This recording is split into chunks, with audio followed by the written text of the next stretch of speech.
Hi, everyone. Welcome to the Epic Vision Zone. My name is Jane Applegath, a former award-winning stockbroker, television producer, script writer, yoga instructor, serial entrepreneur, and now founder of the Epic Vision Zone.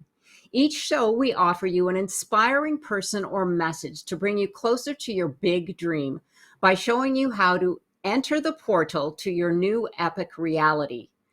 That place where possibilities, prosperity, and potential reign so that you can live your epic life. Thank you all for being here today.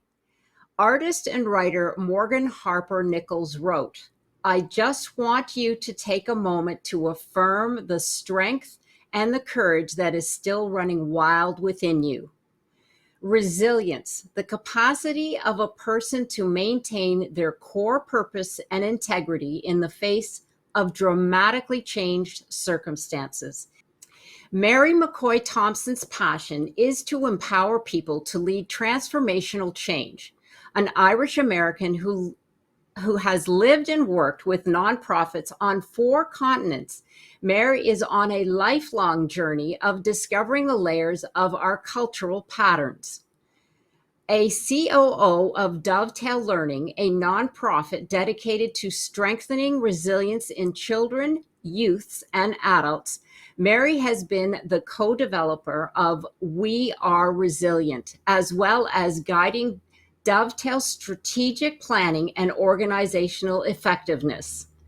Throughout her career, which includes Director of Strategic Partners with the Gratitude Network, the Executive Director of the Human Needs Project in Kenya, and work in Beijing, New Delhi, and Washington, D.C., Meri has worked to guide others to shift from feeling off balance into feeling confident and competent, because there is hope when we can cope.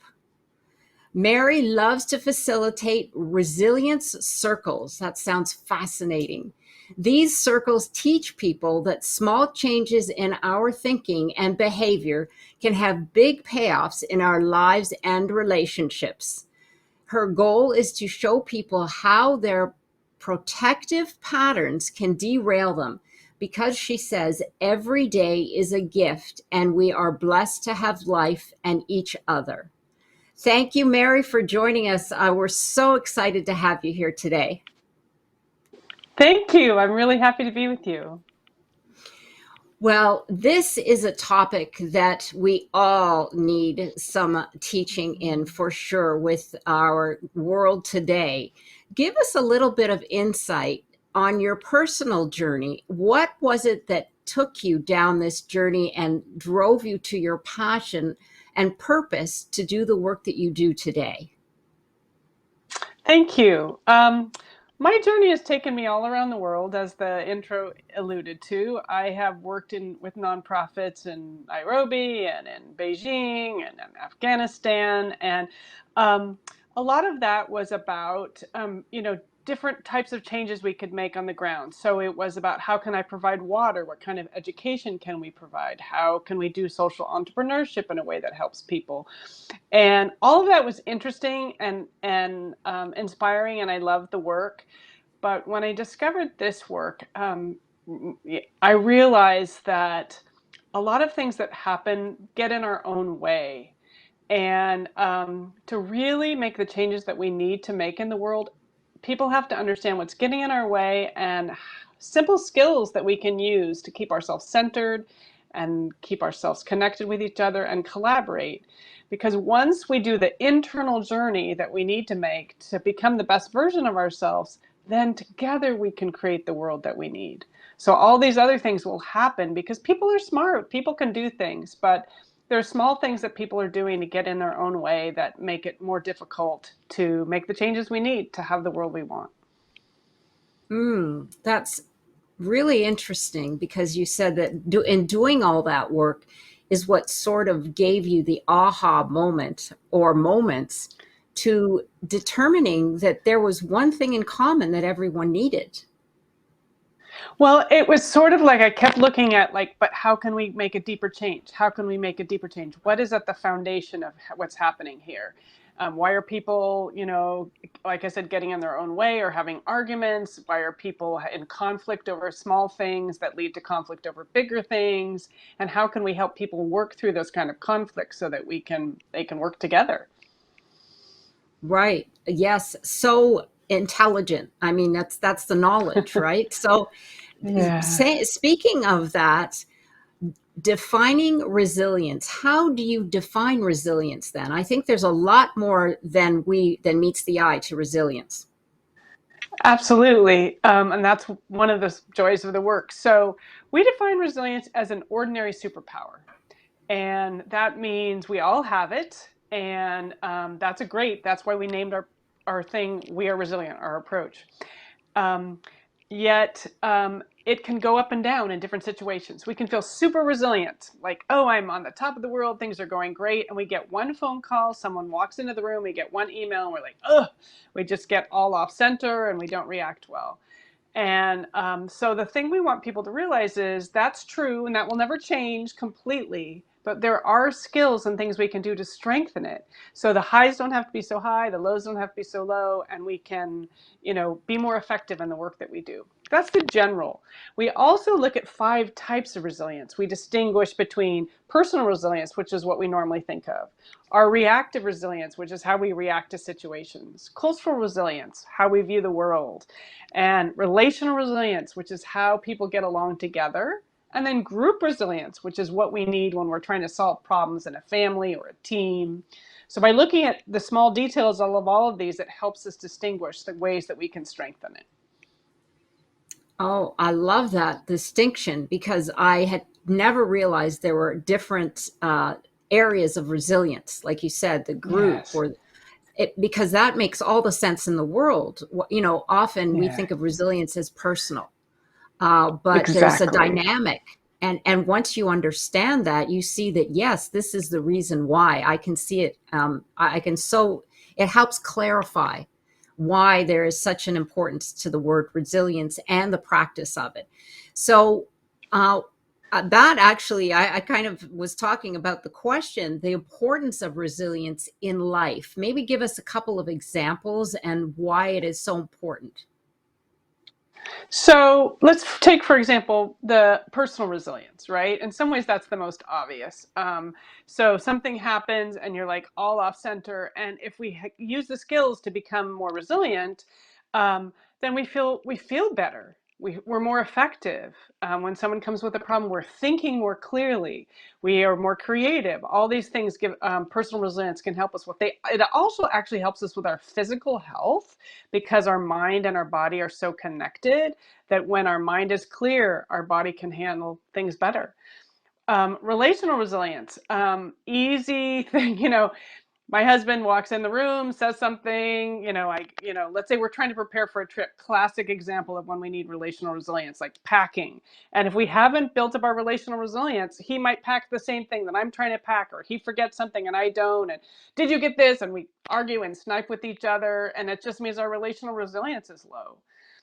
Group resilience. I know for myself, my organization, Dovetail Learning, has been through a lot of ups and downs. And when we're all in sync with each other, we come up with creative solutions to whatever is thrown at us. And when we're not, then, with one small thing and somebody gets mad at someone and that kind of thing. So that's just small examples of the everyday way resilience can impact our lives and help us or not help us. It's really important. The bottom line is it's really important Yes. for sure. Yeah. So what gets in the way of our resilience then? I mean, are there you said, we mentioned earlier in the intro, you said protective patterns. That's Yeah. really an interesting phrase, and I hadn't heard of them. Yeah. But what Yeah. are those, and is there other things that get in our way? Yeah, protective patterns are so our protective patterns are how we react to the world. This is something that we learned often as a child, and we define 6 types of protective patterns: everything from attacking, distrusting, hypervigilance, hyper caretaking. And these are things that we do when we feel a little unsafe, we feel a little off, and we just naturally do them. For example, I have a mother with Alzheimer's right now, and so I'll move into hyper caretaking. Okay, I have to take care of everything. And sometimes it's like, no, one of my siblings can take care of that thing, but I jumped in and I did it instead, and therefore we get into a snafu, right? Mm. My tendencies are attacking, and I also do avoiding. So an example of an attacking protective pattern, again, my husband will come in and he'll have an IT question. And for some reason, it just sets me off. So it's like, why did you do this? And why haven't you done that? And I can't do this. And da da da da. And I just snipe at him for no reason. And I'm like, oh, that's my protective pattern. I am protective about my time or whatever. The reason we call them protective patterns is because they can be helpful. There are times that it's super helpful to use our protective pattern, and we go through that when we do our training. And then there are times when it's not helpful. So we don't want anyone to judge themselves that they're using their protective patterns and they shouldn't be using them. It's like we're just trying to help people notice what's helpful and notice what's not helpful.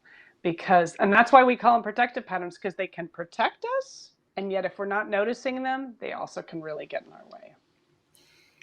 So it's the awareness. I love that, because it all comes back to awareness. It's like, we live unconsciously for the most part. And this Exactly. brings it to, this is the knowledge, right? When we have the knowledge, we have That's more to right. pull from. But I'm really interested in what the protective pattern might be on that technology story, because my husband and I are the same, only I'm the one who gets in trouble because I'm like, I don't understand what the computer is doing, and da da da. And Yeah. he'll come over and he'll say, move out of the way. Let me do. I said, well, Yeah, show me what you're doing so exactly. I can learn, right? He's like, no, Yeah. I can do it faster. So what is he Yeah. protecting?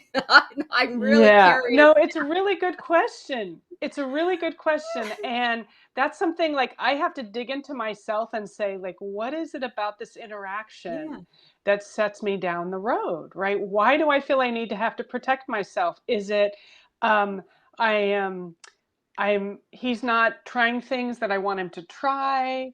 Is that he hasn't listened? Is I'm protecting of my time? Am I protecting like the equipment? Um, I don't know why that sets me off, right? And I've been working on this for a couple of years, and I'm less set off now. I move into like one of our connecting skills is choosing kindness. So I'm like, okay, just choose kindness in this. Like it's not helpful for our relationship for me to move into attacking, right? And so part of it depends on how centered I am when I start versus when I, move in. And it's just an example. I mean, I can move into attacking like when we're packing the car, like I said, if it's like, wow, you forgot this and blah, blah, blah. And it's really helpful to me to go, okay, that's not helping. We're not going to get the car packed if I, move into attacking. So and it's just a learned behavior. I grew up in a yelling family. I have two older brothers, Oh, and that's just people did. They yelled. So that's what I do when I'm not careful and noticing, okay, that's getting in my way. Yelling is not helpful. And then another thing I yeah. do is I avoid, right? So I'll get a whole stream of texts from my family about things that are happening with my mother or the caregivers or my stepfather. And I just like put it away. I'm not going to deal with it. Well, that's helpful. Like right now would be an inappropriate time, right? So it's helpful to use the protective pattern when I need to. And then, but if I use it for a week and not pay attention, that's not helpful. So it's just an example of the journey that we try to take people on to help them recognize, when it's Yes. helpful and when it's not. Yes, and I love those stories because it really helps put it in perspective. You know, um, Right. the protection, and we can all sort of say, "Yeah, now I realize what that is." I mean, I'm guessing with in my case, he's protecting the equipment. That's what I think. That's just my Yeah. guess, because it's like, Yeah. don't touch it, you're gonna lose all your documents. Oh my gosh, Yeah. I have to Yeah. say, And he's sometimes I'm so aware of the paranoid. cost. Yeah, Yeah. yeah, yeah. I'm Yeah. so paranoid to hit a button, so I figure it'll blow off. But anyway, that's a Yeah. whole nother story. But thank you, yes, for that the recognition, and telling those Right. stories, because you're right. And it's interesting that you say you grew up in a yelling family. I mean, my father used to yell a lot, and I'm the opposite. I don't like when people yell. because Yeah, it puts me off, and that's my that's right. protective pattern is like I shut down and I said, Exactly. don't yell. Yeah. So I love it. Exactly. That's really interesting. We'll just all Yes. go around saying, I'm in a protective pattern right now. Don't come near me. Well, no, that's exactly right. So one of the Yeah. phrases that we ask people to try is I'm not my most resilient self, right? I'm not Oh, my most okay. resilient self now, right? So people recognize, okay, that person needs a recharge and they may be acting in a way that's not their best self. So give them a little space, right? Yeah, I another love example of that. a protective pattern, my husband is distrusting, which means we drive, half a block and he has to stop because what did he forget? So he go back and Mm, checks everything. Oh my gosh, I forgot something. And for me, I just have to sit there with the smile. It's like, okay, he's feeling up, not settled. And so this is how he's reacting, right? And we're trying to work on like what kind of strategies can he use to bring down this distrusting so he doesn't have to stop the car and look for whatever he's afraid he forgot, which often is not true. But he just moves into the I don't trust myself. And that's his mm. protective pattern, right? And it's Ah, helpful. Like if I'm doing taxes or something that needs a lot of attention, it's good for me to be distrusting. But then it's not helpful when we're trying to drive away from the house, right? So do you ever get um, anywhere? I'm just I wondering. know. It's like, okay, I just have to build in that extra 5 minutes for stopping, looking for Right. whatever, and then moving on, right? Oh And my if gosh, he's in that's a it. more relaxed place, yeah, then it Yeah. doesn't happen, right? So Yes. noticing that about Yes. ourselves, yeah. Yes, absolutely. Oh my gosh, there's so much to unpack there. I love that though when you say I'm not my most resilient self. You could Yes. use that Yeah. as a Yeah. reminder to the other individual. So good. So Yeah. can how can having resilience help us then with and you answered some of this in your stories, cope with Yeah. stress, setbacks and crisis, which is something that is Yeah. happening every day now in our lives. So I'll just give you a personal example that's happening for myself right now. So my stepfather is in hospice and my mother has Alzheimer's and we have caregivers and I have siblings and I have mixed family, blended family. So you can tell that there's a lot going on. Like what happens, I get somebody wants to do something with the caregivers or some other situation comes up and it's like, okay, how do I deal with that? And there's a lot of sadness involved. So I go through the centering skills, for example. One of our centering skills is breathing mindfully, which is what I'm using in the middle of the night when I wake up with all these things flowing around my mind. It's like, okay, how can I take some deep breaths and how can I breathe mindfully so that I can relax and be more centered and go to sleep? Another thing is noticing myself. That's another one of our centering skills. So just allowing myself to have those emotions, to have the sadness that comes, to have the anger that might come when somebody doesn't act in the way that they want. All those things can help us. And then it doing those centering skills helps me feel calmer and more effective. And then I can move into my connecting skills. For example, if I'm talking to my stepsister and she's concerned about how to do something, and I can have empathy. Okay, she has a different perspective than I do on this, but how can I use heartfelt listening and really listen to her position? And then when I listen to her position, what kind of choosing kindness can I do? I don't, for example, I want to just pretend that this is not happening. It's like, no, you need to make a check in. You need to call her because that's what choosing kindness would do. And I can speak authentically. I can share my own stories of when my father died or my father-in-law died to help her move through this in a deeper way.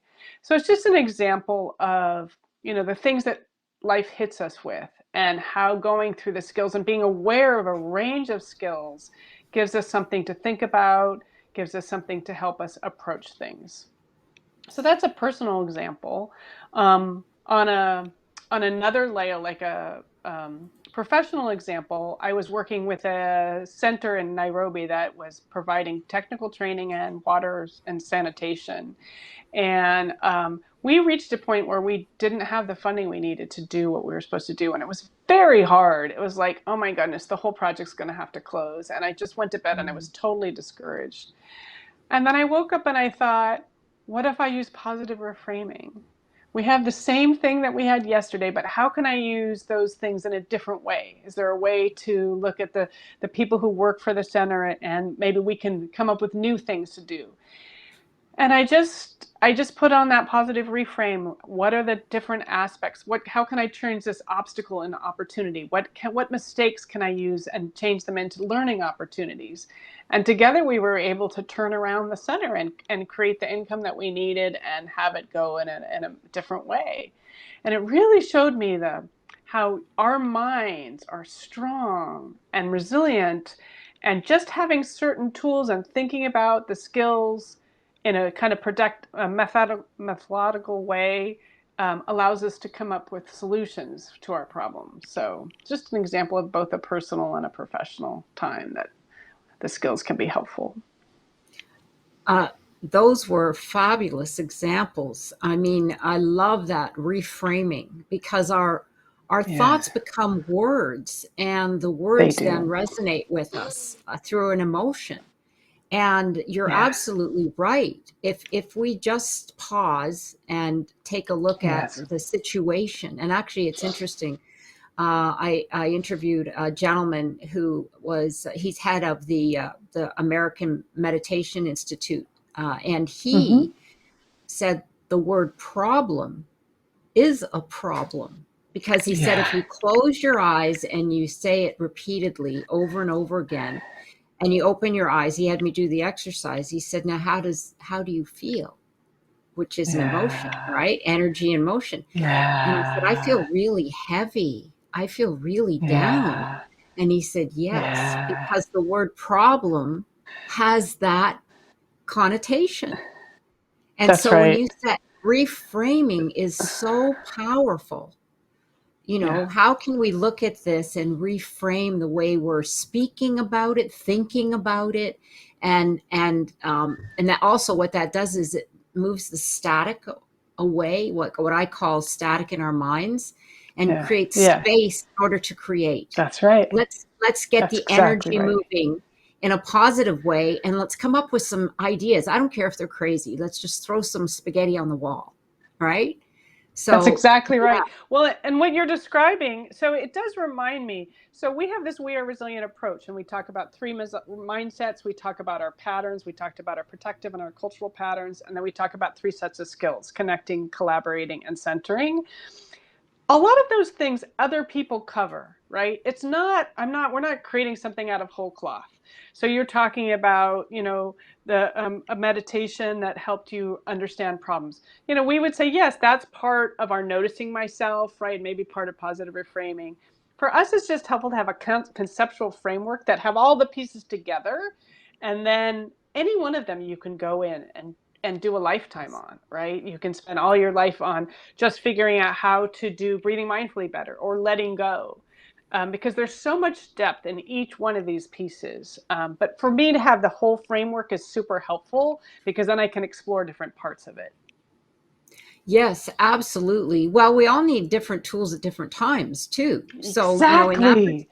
Yes, and in that particular time in Kenya, you needed the positive reframing.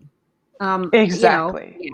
Yeah, absolutely. Oh my gosh, you and we could chat for hours. So I love this. That's right. So this is really interesting. Resilience in leadership and entrepreneurship. How can focusing on our resilience help us with both entrepreneurship and leadership? Well, as leaders, we need these skills. We need all of it, because one of the things we do in our approach, we really encourage people to use the practice, model, coach method. So that means we practice it all of ourselves before we model, so we can model it for others, so we can coach others. So that means if we're in leadership, right, we need to have the centering skills so that we center ourselves. We need to understand when our protective patterns are coming up. We need to understand when our cultural patterns are changing the view, and we need to connect with others, and we need to collaborate. So if we're practicing it ourselves, then we can be the leaders that we want to be. Entrepreneurship is the same thing. There's so many things that are coming at us, and we're like trying new ideas. Entrepreneurship is all about, does this work? Okay, no, that doesn't work. Does this work? It's iterating, it's trying out, it's being brave with those iterations. and it's communicating our ideas. And in order to do all of that, right, we have to, okay, is this working? Am I listening to the people in the way that I need to do? Am I connecting? Am I collaborating with my team, right? It requires all of these skills. For our organization is a great example. We had done a product for kids for 12 years. And then we decided we really needed to do a product for adults because adults didn't have the skills to teach the kids. And so in some ways, we're a 15-year-old organization that's brand new because we have a totally brand new approach. We're doing, and that took a lot of courage, which is one of our resilient mindsets. It took a lot of collaboration, right? We couldn't create the way our resilient approach. It required all of our minds to do it. So it required all the skills that we're talking about, required appreciation of each other, required seeking agreements with each other, and all of us contributing our best. And by doing that, we were able to create this approach that's really transforming a lot of people's lives. So, and it's something we go back to the well every day. Every day we have a conversation with our team and we talk about how is this working in our personal life, our professional life. This is not a one and done, okay, I have the idea, I'm going to keep going. It's, we continually have to work the skills because we're human beings. So. Right. Yes, absolutely. Practice. I mean, it is a practice. Right. Life is a practice. Exactly. Breathing is a practice. Breathing, being aware of all of the things that you were referring to. It's a practice. And like you said, it's so wonderful to know that you practice it among yourselves and then have discussions because we're always learning. There's always new science. There's always new techniques. There's always new tools, that we discover. That's right. And we spread around. Yeah. I mean, that's what keeps us going. It's learning and growing. But that's right. That's I right. love that. So signs that you may need resilience. What are some of the signs that a person might be, might not be aware that they need resilience, but they're acting out. And if you were there, you would say, yes, that person needs some resilience. I think, honestly, we say this is a universal preventive measure. This is actually not for those people over there who need resilience, the ones that are really struggling, because we feel like if everyone did it, if we're all working on these tools, and that's why we talk about practice model coach, that we all need to practice it, then it wouldn't become stigmatized. So much about mental health has become stigmatized. It's like for those people, and it's like, I don't want to be one of those people. It's like, no, we all need better well-being. We all need mental health. And so signs you may need resilience. I would say you're alive and breathing, right? Because then we need to understand how we can handle ourselves better, connect with others, and collaborate better. Yeah. I guess it in different situations as well, in a business environment, oh my gosh, resilience would be needed every day and every hour, probably, especially with the way things are changing. But then, of course, we have our world, which is leading right into my next question. With our ever-changing world, what are some of the benefits that people can experience through your teachings? Because I know there is a host of them, but give us some examples. Yeah. Okay. So personal well-being, right? I talk to a lot of people and they get depressed about the state of the world, right? Ukraine and the climate change and what's happening in politics. And for me, I'm just anchored in hope, right? And how do I stay anchored in hope? I stay anchored in centering myself, right? So I've used the skills to be centered in myself and so that I can be anchored in health. And we also therefore taught the importance of relationship. I think a lot of people like, oh, okay, I'm just going to do this myself. And I think the pandemic has helped people unlearn that. People realize, wow, I really want to be connected with others. But being connected with others and being our most authentic selves in relationships, that's another important skill. And by doing that, we can also deal with the things that are thrown at us, whether it's in a big sense or a little sense. One of the things we really talk about when we work with businesses and organizations of all types is incorporating relational skills into the business. People think, oh, if I just have an org chart and job descriptions, people just do all their work. And it's like, we're human beings. We're wired to connect. And if you can tap into that strong wired to connect, you can create a much more effective workforce. I have to say the military understands that. It's one of the reasons the American military has been so strong is they create, little units, and people care about their best buddies, and they go through these situations. And so people are always like, that's who they're fighting for, their buddies. And that's Right. actually true everywhere, right? So we're in our workforce. If we are doing this for our team, then we work so much harder, the people that we care about and see us as a wholehearted person. So it can help us cope in a changing world in so many different layers, right? Centered, connecting, and collaborating. Yes, I love that. Centered, collect.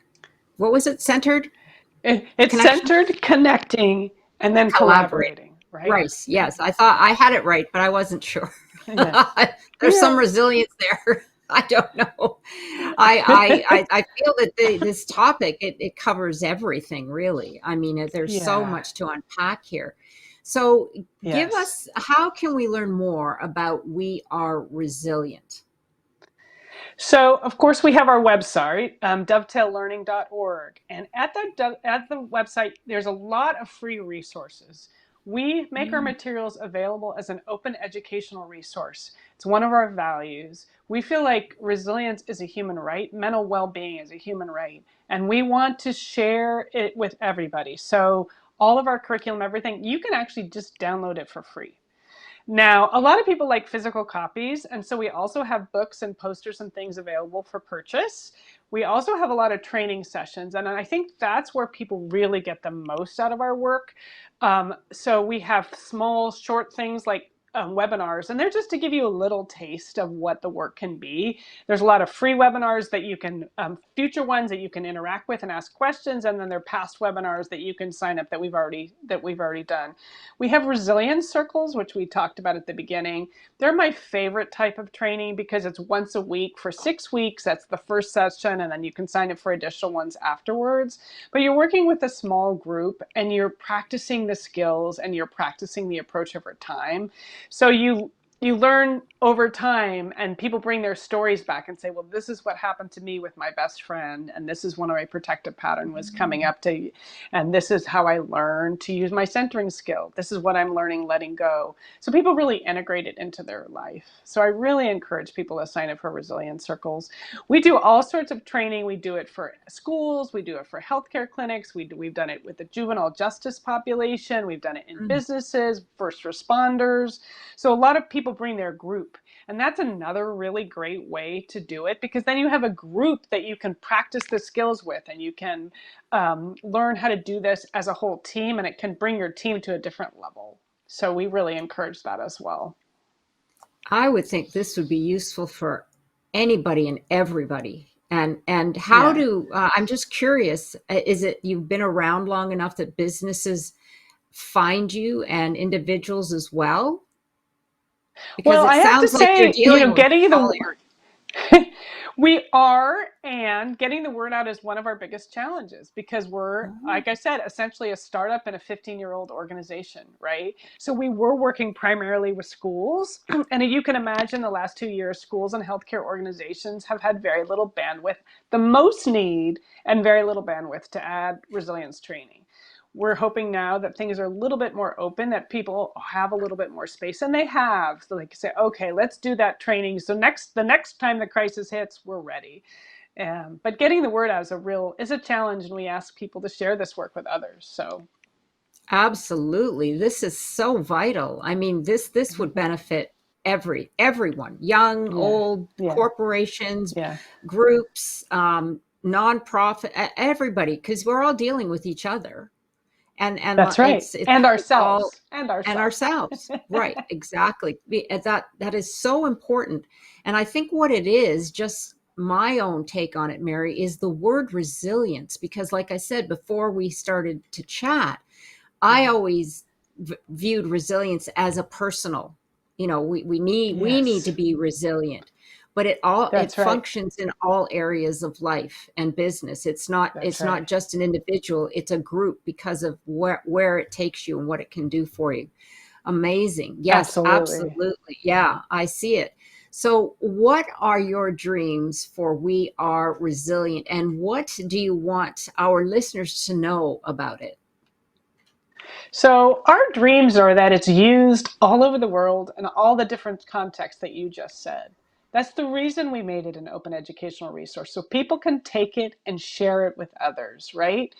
The one thing we suggest, though, is take it and learn it yourself before you share it with others, because that's why we talk about the practice model coach. We're so much more effective in sharing the things we're passionate about if we've actually learned them themselves. So rather than like sharing it with your sister who's a teacher who could really use it, like learn more about it yourself, so that when you're sharing it, we suggest you say like, I've learned about this. Would you like to be learning about it? Rather than making people feel like, oh, there's something wrong with me, that's why I need to do this. Um, Take it and share it. My dreams are that it's used as much as possible, that we've trained a bunch of people who then can train a bunch more people who then train a bunch more people. We have a coach certification program if people are interested in becoming certified in this work, and then they can train whoever they want. The reality is people can all do it just by downloading a book and then training others, because the work is there. And that's our primary goal, get it out in the world. We think this world really needs it, and we think it can help people create the world that we need. Absolutely. I'm with you. I'm on board. I can't wait for people to listen in on this fascinating and so informative, this interview, because like I said, the resilience is so much more than what I Yeah. thought. And probably that will be Yeah. the case with many others. So what Yeah. excites you about the future, Mary? I think what excites me is just the possibilities, and the fact that there's a lot of people who are starting to understand that we need personal transformation to make the social transformation that we need. So people are starting to understand, wow, this can really make a difference. So it really excites me whenever I run into organizations and people will say, wow, we just met with a group today that want to take it into the foster homes and teens who are really struggling, and like, wow, we can't wait to work together and to create an approach that works exactly for that particular group, right? Or because it's an open educational resource, it can be tailored for each group, each people, every group of people that needs it. So it's just an example of, every day I wake up, I don't know who I'm going to be talking to today, who is going to tell me, yeah, this is what I want for my particular situation and how it will change them. Any last words that you would like to share with our audience? I think it's that, like I said, the title of our approach is We Are Resilient. So just remember that everybody has resilience within them. And we all have ability to learn how to strengthen it better. But people start with that basic level. And with that attitude, we can approach people understanding that we don't have to solve their problems. Our goal is just to be companions in the journey with them. And I think when people have that approach, that we're not trying to solve anybody else, but we're just companions, and we understand ourselves, how to be centered, connected, and collaborating, we can create the world we want. Yeah, beautiful. Very nicely put. I love it. I have one last question for you because we are here Mm-hmm. on the Epic Vision Zone. If Mm-hmm. your life were an epic story, what would the title be? A journey around the world has led to her heart. Because Oh, I think that's that's for myself, right? I worked in all these different places with all these different people and learned ultimately that changing my heart was the best way to help other people change their hearts, which is the best way to create the world that we need. that is so beautiful. I love it. I can't wait for the book. For sure. Thank you. We're working on a book that that would be more accessible to people. Right now, our books they're kind of cheat sheets for our training, but they don't go into detail about the work. And we're hoping over time to create that. So look for it next year. Absolutely beautiful. Well, I need to touch base when that comes, so because I'd love to let everyone know that it's available for sure. So I wanted to thank you Fantastic. once again, Mary, for joining us here today. And be sure to check out dovetaillearning.org. And for Mary's social links, go to the contact info pages on the Epic Vision Zone page. where you can find all the ways to connect with her and this incredible platform that she has. And be sure to follow me on Instagram at Jane Applegath. And don't forget to reach out to me at janeapplegath.com, where you can get free access to a download, The Keys to Your Dreams. Looking forward to connecting with you there. And this is the Epic Vision Zone, transforming your dreams into epic success.